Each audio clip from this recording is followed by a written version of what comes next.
YCS Anaheim has proven that Rizal is one of the best decks in the room. I don't think that's any surprise. It shows that we desperately need a ban list and maybe still need to hit hand traps in some sort of way, potentially, and maybe put call by back to 3. Let's talk about all that, shall we? Because I'm not going to watch this coverage. I'm done with this format.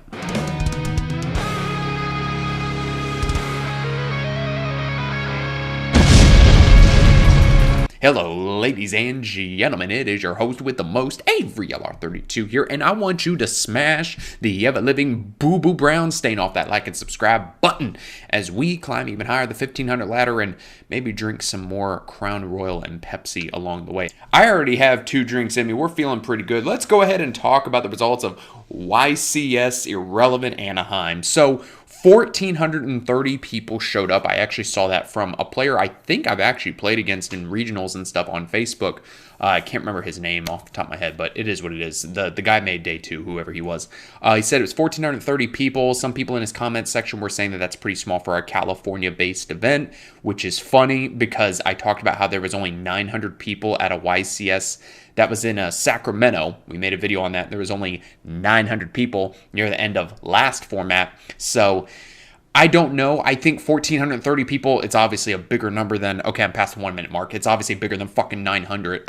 But I don't know. I mean, I don't live in California. Obviously, I live in Florida. But 1,400 people for a California regional when they can usually get on average like 1,000 people for a regional does seem small when you compare it that way. But the format's dog water. Like, we're seeing 22 hand traps in a Kashtira Fiendsmith deck with 6 Mulch Armies in the side, so 28 total, almost 30 hand traps in a 41 card pile, like what we saw at YCS Bologna.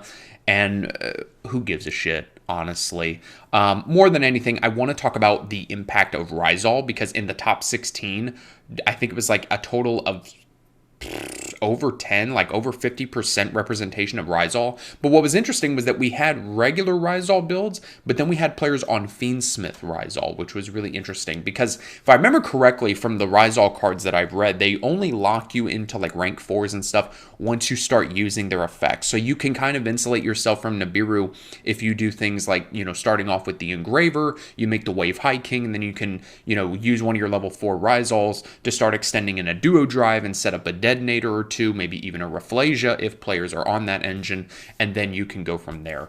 I've seen some people online talking about why are some Rizal players talking about playing Rafflesia, and that's because the wording of Traptrix Rafflesia is that you can send a whole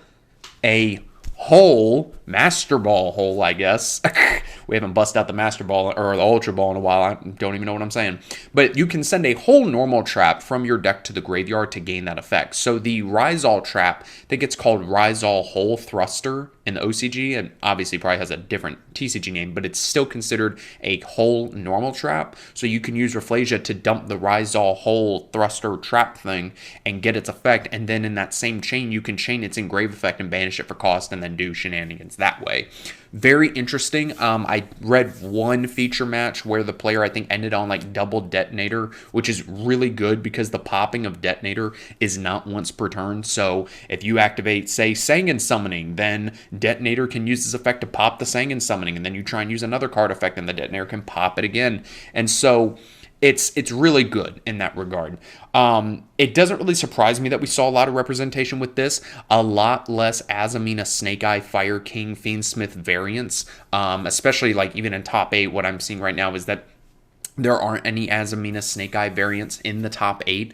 I still want to see Snake Eye, Azamina, Diabellstar stuff be hit just to curb that. Because the thing is that I don't give a shit what wins I almost called it YCS Azamina. YCS Anaheim. There's 5 Rizal variants in the top 8 between Fiendsmith Rizal and regular Rizal. There's 1 Tempai, 1 Malice, and 1 Fiendsmith Yubel. I don't care. The Tempai and the Fiendsmith Yubel deck are playing against each other. It doesn't matter what wins. It's probably going to be Rizal just based off of the numbers. But regardless, we still need to have hits to things like Snake Eye, because if you go into this new ban list, which I guarantee you we're going to get a ban list within the next week or two after this YCS. Like, that's another great thing that this YCS confirms. We're getting another ban list within the next week or two, so don't worry about that, Sugar Boo Bear. I mean, the OCG's getting there is December 22nd. Konami Japan already put that out because they actually give fucking end dates, but we're going to get one probably within the next couple weeks. going into the new year, probably go into effect like January 1st of 2025. But you have to hit the things like Rizal, even if you do like indirect hits like Small World to 1, Bonfire to 1, whatever the case may be. Because if you don't hit Azamina, Snake Eye, and all that as well, then it's just going to be the best deck in the room again. And then we're back at square one where everybody's getting pissed off that Snake Eye Ash is just such a busted one-card starter. So we need to see hits to the Fiendsmith engine. Hopefully they gush. Yeah, they gush all over the Fiendsmith engine and they obliterate it. They put Engraver to 1, Track to 1, maybe even Sequence and Requiem to 1 just to really kick it in the nuts. Have all of that be hit. Clean up Ubel, clean up Fiendsmith, clean up Snake Eye, clean up Rizal a little bit, kind of, nip it in the bud. Hopefully see Shifter be banned as an indirect hit to Malice. I doubt that's going to happen. I hope to God that it does because it's at 2 in the OCG. Why can't it just be banned here in the TCG? Regardless, that's neither here nor there. That's semantics at this point. And finally, we need to see some kind of hit to hand traps. I mean, one of the feature matches that I read, the Rizal player went to go use, or was it the Ubel player? I think it was the Ubel player, because it was Ubel versus Rizal. One of the players, I think it was Ubel, went to go use Fualos, and then the Rizal player chained Ash. And it's like, all right, whatever, pimp. Like, we're going to play the hand trap war. And to me, like, I'm just so over that. Like, I'm sure people are going to call it a skill issue or, it's the modern game. Even you've talked about it, like, welcome to modern Yu-Gi-Oh!, which is true. I've talked about in the past, welcome to modern Yu-Gi-Oh! Look at my Yu-Gi-Oh! Has fallen so far, so fast. Master Duel's terrible video from like 2 years ago at this point. A bunch of people are like, my opponent just summoned 5 level 8 monsters on the same turn. And I'm like, welcome to modern Yu-Gi-Oh! Like, I used that quote like 30 damn times. It was really funny because people don't know what the game is anymore. And so we need to have some sort of hit-to-hand traps. Maybe we'll see Call By come back to 3. Maybe we'll see Gamma come to 3. I've seen a lot of people in the community wanting Call By to come back to some number higher than 1, even if it's just 2. People really want it to come back to 3. So I think that Anaheim was a good event in the sense of Konami has a really good idea of what they should hit. I wouldn't be surprised, again, if they do some sort of indirect hit to Rizal in the terms of consistency. I don't think they're going to go after, like, hitting some of their main deck monsters to 1. I think they're going to do more indirect hits, like putting Bonfire to 1, maybe Small World to 1 if there are some builds playing that. Maybe doing some other generic hits, like, I don't know. I don't think that they ban Exciton Knight, but like just generic searchers like that. Like they could honestly just about copy the OCG ban list. Like even having Fenrir banned, I wouldn't even mind that at this point. But then doing things like hitting Bonfire to 1, why not? Let's throw in Small World. Put, like, let's say Hallowed Azamina to 1. Put Track to 1. Engraver to 1.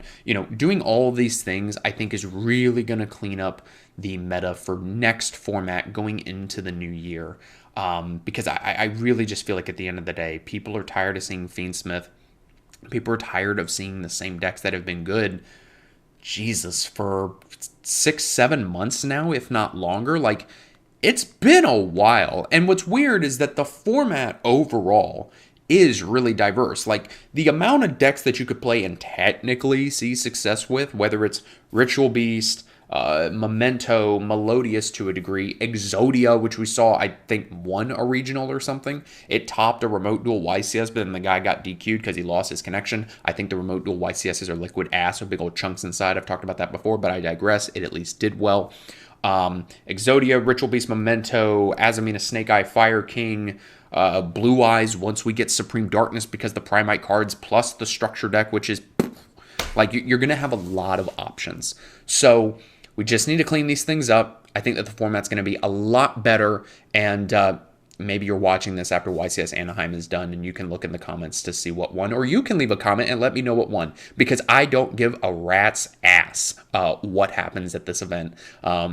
Yeah, the only thing I know is that I started watching the coverage a couple minutes ago, and I looked over at the live chat, and people were talking about how one of the players was sharking the other in the Tenpai and Fiendsmith Ubel matchup, which doesn't surprise me. You're going to see players shark all the time, it seems.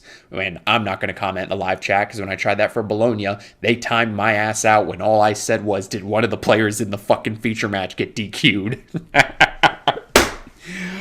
So soft. So soft. Oh my god, I can't even ask you if someone got DQ'd. Guys, let me know in the comments below what you think. Thank you so much for watching, and I'll see you in the next video. Don't be getting timed out in that live chat. They're gonna ban your ass.